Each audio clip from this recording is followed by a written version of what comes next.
ഇത് Manjapra mass Motors എന്നായിരുന്നു. നമ്മുടെ ഹോണ്ട ആക്റ്റീവ വണ്ടി നമ്മുടെ വർക്കിന് വേണ്ടി കേട്ടോ. അതിൻ്റെ കംപ്ലയിൻറ്റ്സ് പറഞ്ഞാൽ വണ്ടി ഓഫായി പോണതും അതുപോലെ ആക്സിലേറ്റർ തന്നെ റൈസ് ആവുന്നൊരു കംപ്ലയിൻ്റ് ആയിരുന്നു അത്. അപ്പോൾ നമുക്കതിൻ്റെ ആക്സിലേറ്റർ റൈസ് ആവുന്ന കംപ്ലയിൻറ്റ് പറഞ്ഞാൽ അതിൻ്റെ കേബിളിൻ്റെ കംപ്ലയിൻ്റ് ആയിരുന്നു. അപ്പോൾ നമ്മളതിൻ്റെ ആക്സിഡൻറ്റ് കേബിളൊന്ന് മാറ്റിയിട്ടൊന്ന് റീസെറ്റ് ആക്കുന്നുണ്ട്.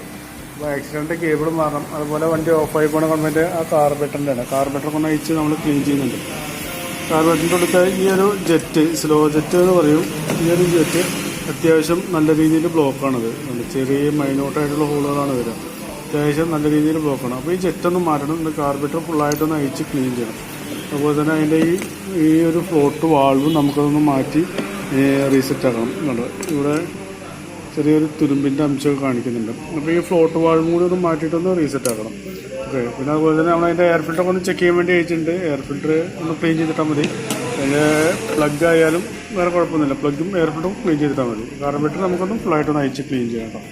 അപ്പോൾ ആ വരുന്ന വർക്കിൻ്റെ ഒരു എസ്റ്റിമേറ്റ് കൂടി പറയാം. നോക്കിയിട്ടൊന്ന് റിപ്ലൈ ചെയ്താൽ മതി. ഓക്കെ.